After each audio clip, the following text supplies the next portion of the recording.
Bismillahirrahmanirrahim. Assalamualaikum warahmatullahi ta'ala wabarakatuh.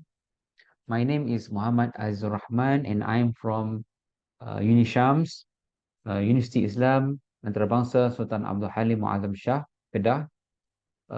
Today I would like to present my paper which is entitled as Quranic Intertextuality in Nagib Mahfouz novel HADRAH al-Muhtaram as an example. But before that, I would like to highlight something here. This study has started from my realization that Nagib Mahfouz novel is believed to be highly intertextual with the Quranic text. And the readers who are unfamiliar of this type of intertextuality may misunderstand and misinterpret a text that contains intertextual reference to the Quran. Therefore, this study aims to investigate the Quranic intertextuality in Nagib Mahfouz 1975 novel entitled as HADRAH al-Muhtaram for the purpose of comprehending the reason behind its utilization in the text. The researcher's hypothesis is that by revealing such potential intertextual features, it will be possible to read, to understand, to interpret Nagib Mahfouz literary works more effectively. And now we will go to the intertextuality definition.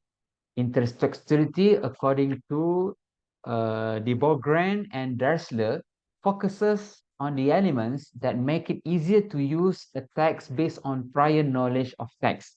Intertextuality, according to them, is the way in which the production and reception of a given text depends upon the participant's knowledge of other texts.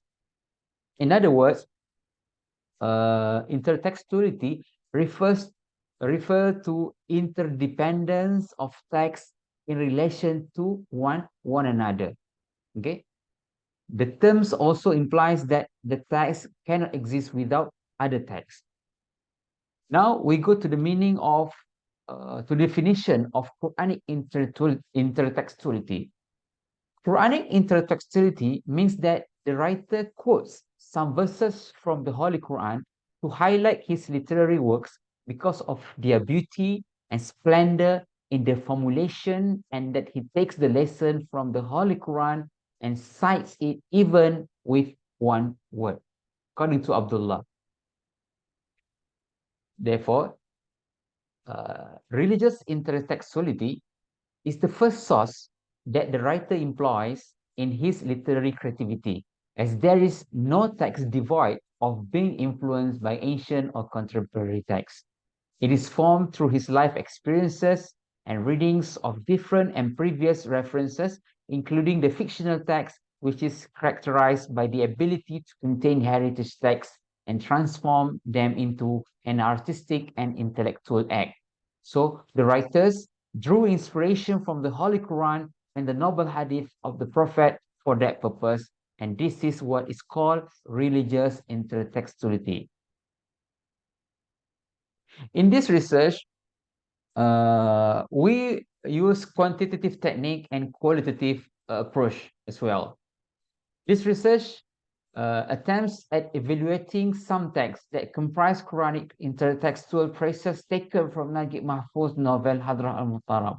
The selected texts that are supposed to be untextualized with prior sentence will be analyzed. Moreover, both quantitative and qualitative methodologies will be applied to the data.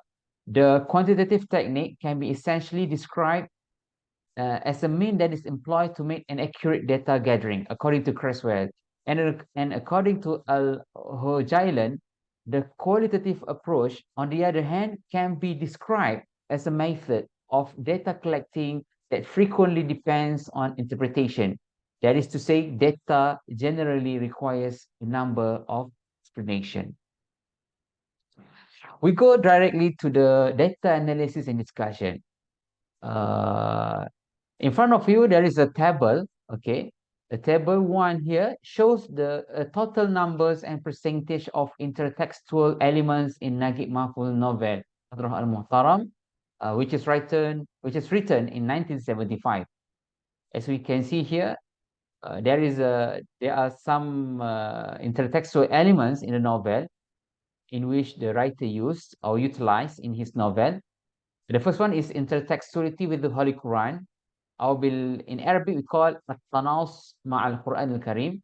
The second one is details after summarization, التفصيل بعد الإجمال. The third one is intertextuality with Arabic proverbs, التناص مع الأمثال العربية, interpretation of the equivocal text, تفسير المبهم, extracting opinions by combining divergent statements, استخلاص الرأي بالجمع بين المقولات المتباعدة. And the last one, intertextuality with the hadith of the noble prophet, التناص مع الحديث النبوي الشريف. As we can see here, the intertextuality with the Holy Quran is employed in the novel 12 times, okay, at the rate of 35.29%. Okay? It means that Najib Mahfouz in his novel utilized Quranic intertextuality, okay, often or more than other kind of intertextuality. We will go to the findings and discussion. Okay, I will choose two or three example, okay, to indicate how Najib Mahfouz apply Quranic intertextuality in his writing, in his novel. The example number one, as we can see here, okay, this is the text from the novel, okay. As we can see here, the underline text, okay, la rayba fi, okay, intertextualizes with the Quranic verses, okay, from Surah Al-Baqarah, ذَلِكَ الْكِتَابُ لَا رَيْبَ فِيهِ هُدًى لِلْمُتَّقِينَ. Okay. From the novel, the translation says, he knew this was something inevitable. Okay. لَا رَيْبَ فِيهِ. And this phrase intertextualized with the Quranic verse, ذَلِكَ الْكِتَابُ لَا رَيْبَ فِيهِ, which means this is the book, the Quran, in which there is no doubt. So what is the purpose of this Quranic intertextuality in this example? We found that from the novel that when Husni informed Bayumi that a man, the trailer, had come to ask for the hand of his lover, Sayyida, a feeling of sadness and confusion surrounded him, as if the news was something he had not expected before. But in fact, he expected it. Like Mahfouz, evocation of this Quranic verse by referring to it and employing it in the context of the previous text indicates the extent to which Osman Bayumi expected such an event, that he would have no desire whatsoever to marry a woman so as not to disrupt his delicate plan and hinder his aspiration to a prestigious position in the government. So that is the purpose of the utilization of these Quranic verses in this part, in this example. Example number two, as we can see here from the text from the novel, كل من عليها فان ولكن العمل الطيب يبقى للأبد. The translation says, we pass away one after another. Do you remember the late Sa'fan Bajuni? Men go, but their good deeds remain forever.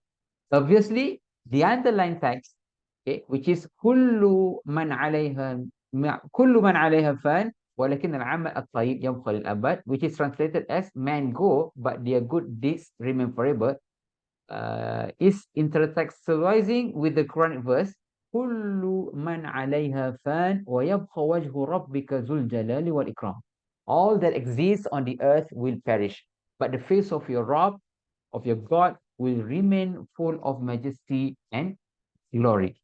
In this verse from Surah Ar-Rahman. Okay, what is the purpose of this Quranic intertextuality utilization in this example? From the text above, it is clear that Hamzah al-Suwaifi decided to stop working due to his health issue. Sa'fan Basyuni, the former head of the archive department, who had recently passed away, came to his mind as he vowed he will soon follow in his footsteps. He also added, men go, but their good deeds remain forever. It can be said that what he meant by that is everyone on earth will inevitably die, but the good effects he left between generations will remain as long as life remains. With this example, we come to the conclusion. The study found that Nagib Mahfouz is deeply influenced by Islamic culture and inspired by the Holy Quran, as evidenced by the significant presences of Quranic verses that the novel imbibed at the levels of events and narration in order to enrich the fictional text to produce new connotations in line with the context. The result of the study also indicates that novel writing is in dire need of such literary vitality from the overlap and mixings of text mechanism known as intertextuality, since it is a significant and practical tool for both creators and readers. Okay. Okay, I think that's all from me. Thank you for giving me this opportunity, for the organizer for giving me this opportunity to present my paper in this International Conference on Contemporary Issue 2023. I hope that my paper uh, will give some new findings to the study. Thank you.